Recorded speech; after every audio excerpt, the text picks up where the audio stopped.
नमस्कार दोस्तों, स्वागत है आपका हमारे ऑनलाइन प्लेटफॉर्म में। और बायोलॉजी की इस क्लास में आज हम ब्रायोफाइट्स को देखेंगे और ब्रायोफाइट्स के स्पेशल फीचर्स के बारे में देखेंगे हम। तो शुरू करते हैं। ब्रायोफाइट्स दो शब्दों से मिलकर बना है। ब्रायोन मतलब मॉस और फाइट्स मतलब प्लांट्स। तो ब्रायोफाइट्स को पादप जगत का उभयचर कहते हैं, एम्फीबियंस ऑफ प्लांट किंगडम। क्योंकि ये रहते तो लैंड में है, लैंड में ही रहते हैं, लेकिन इनको जब स्पोर फॉर्मेशन का टाइम आता है तो जैसे ही इन्हें मॉइस्चर मिलता है, वाटर मिलता है, वैसे इनका स्पोर फॉर्मेशन ये करते हैं। स्पोर का फॉर्मेशन इनमें होता है, तो इसलिए स्पोर फॉर्मेशन के समय पानी की ज़रूरत पड़ती है और रहते ये लैंड पे है, इसलिए इन्हें हम पादप जगत का क्या कहते हैं, उभयचर कहते हैं। ब्रायोफाइट्स में मॉस और लिवरवर्ट्स आते हैं, जो प्राय पहाड़ियों में नम तथा छायादार क्षेत्रों में पाए जाते हैं। ये असंवहनी पादप कहलाते हैं, नॉन वेस्कुलर प्लांट, यानी कि इनमें वेस्कुलर सिस्टम जो है वो नहीं पाया जाता है। ब्रायोफाइट्स वर्ग में पौधों की जड़ों का सर्वथा अभाव होता है और इस वर्ग में उच्च श्रेणी के पौधे में तने तथा पत्तियों का समान रचनाएं बन जाती हैं। इनमें वास्तविक संवहन तक ट्रू वेस्कुलर टिश्यू नहीं होता है ना। इस वर्ग में निम्न श्रेणी के पौधे शुकाय सदृश थैलॉइड होते हैं, अर्थात उनका शरीर जड़ और प्ररोह में भिन्नित नहीं होता है। जैसे कि एंजियोस्पर्म पौधों में जो है पौधा जो है जड़, तना और पत्तियों में पौधा डिवाइड होता है, लेकिन इनमें ऐसी कोई संरचना देखने को नहीं मिलती है। ठीक है,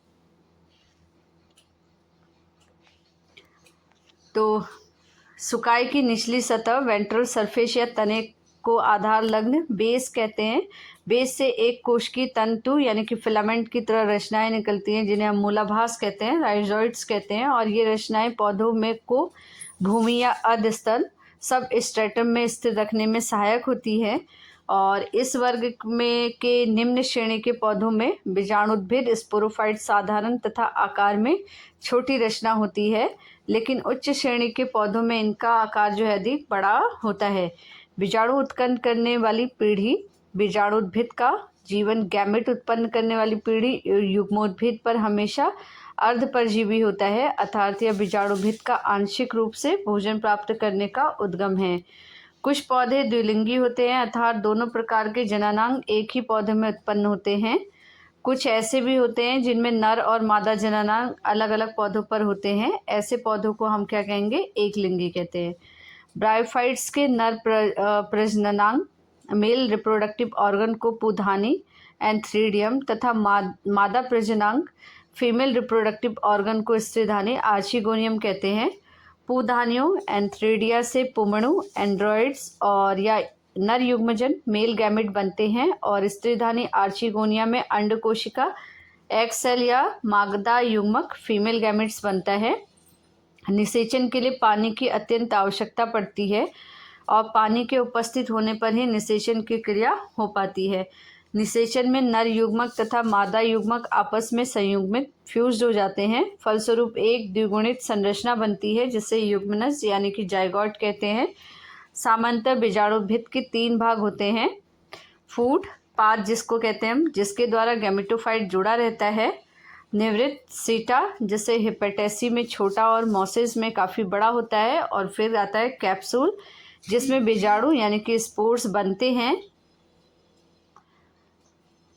और बीजाणु अगुणित होते हैं। कैप्सूल के परिपक्व होकर फट जाने पर जब ये बाहर की तरफ निकल अपने अधस्तर सबस्ट्रेटम पर पहुंचते हैं तो अनुकूल परिस्थिति पाकर अंकुरन करना शुरू कर देते हैं और नए युग्मोद्भिद यानी कि गैमेटोफाइट या सुकाए थैलस या पौधे को बनाते हैं। तो इसका हम डायग्राम देख लेते हैं पहले। ये देखिए, ये लिवरवर्ट यानी कि मार्केंशिया का डायग्राम है और इसमें देखिए ये इसका मूलाभ है और ये जेमा कप है और ये स्त्री धानीधर है। ठीक है, और ये मूलाभ है, जेमा कप और पूर्ण धानीधर। ठीक है, मार्केंशिया का ये मादा थैलस है और ये नर थैलस है। ठीक है, उसके बाद आता है मॉसेस यानी कि फ्यूनेरिया का युग्मोद्भिद बीजाणु। इसमें देखिए बॉडी जो है ये मूलाभ में, फिर मुख्य अक्ष है, फिर ये पत्तियां हैं और ये सीटा। यानी कि ये बीजाणुद्भिद है और ये युग्मोद्भिद है। ठीक है, उसके बाद ये स्पैग्नम है, इसकी शाखाएं और स्त्रीधानी शाखा ये अटैच्ड है। ठीक, अब ब्रायोफाइट्स को हम 3 मुख्य भागों में विभाजित करते हैं। हेपेटिसी या लिवरवर्ट। तो लिवरवर्ट ये निम्न श्रेणी के पौधे होते हैं जैसे रिक्सिया और मार्केंशिया आदि।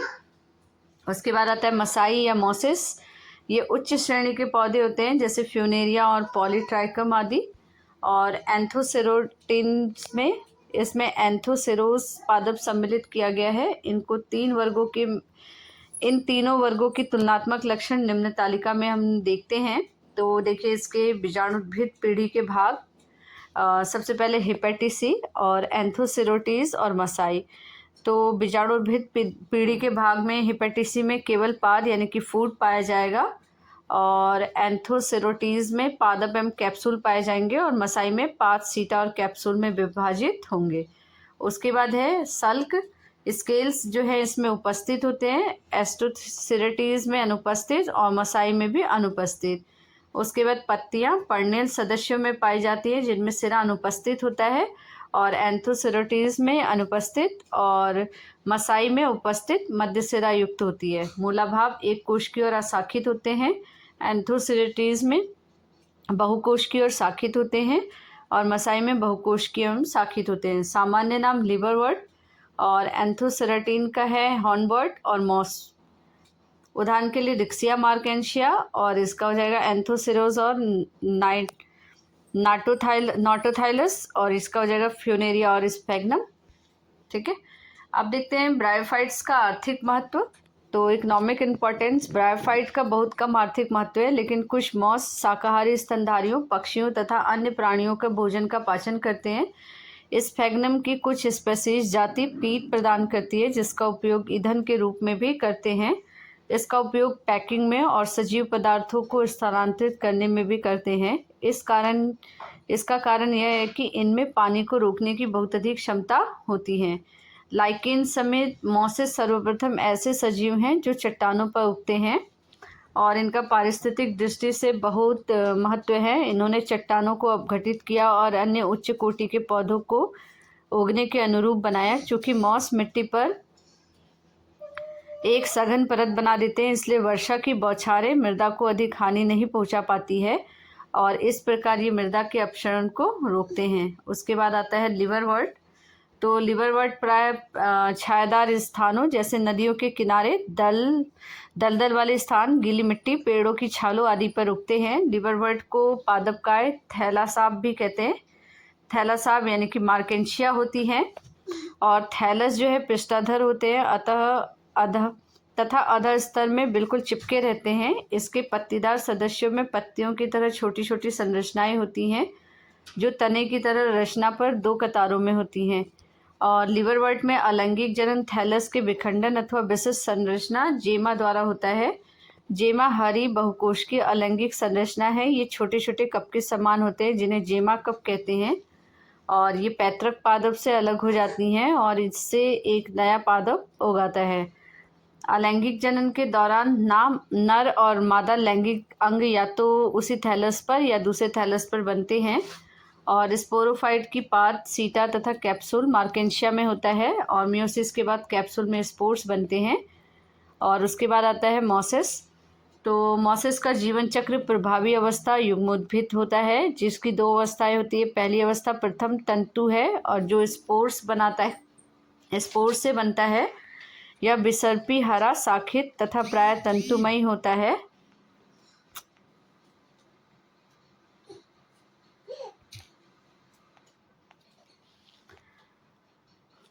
यह बिसर्पी हरा शाखित प्राय तंतुमयी होता है। इसकी दूसरी अवस्था पत्ती की तरह होती है जो प्रथम तंतु से पार्श्वी कली के रूप में उत्पन्न होती हैं। इनमें एक सीधा पतला तना सा होता है जिस पर सर्पिल रूप से पत्तियां लगी रहती हैं। ये बहुकोशिकीय तथा शाखित मूलाभ द्वारा मिट्टी से जुड़ी रहती है। इस अवस्था में लैंगिक अंग विकसित होते हैं। मॉस में कायिक जनन द्वितीयक प्रथम तंतु के विखंडन तथा मुलुकुलन द्वारा होता है।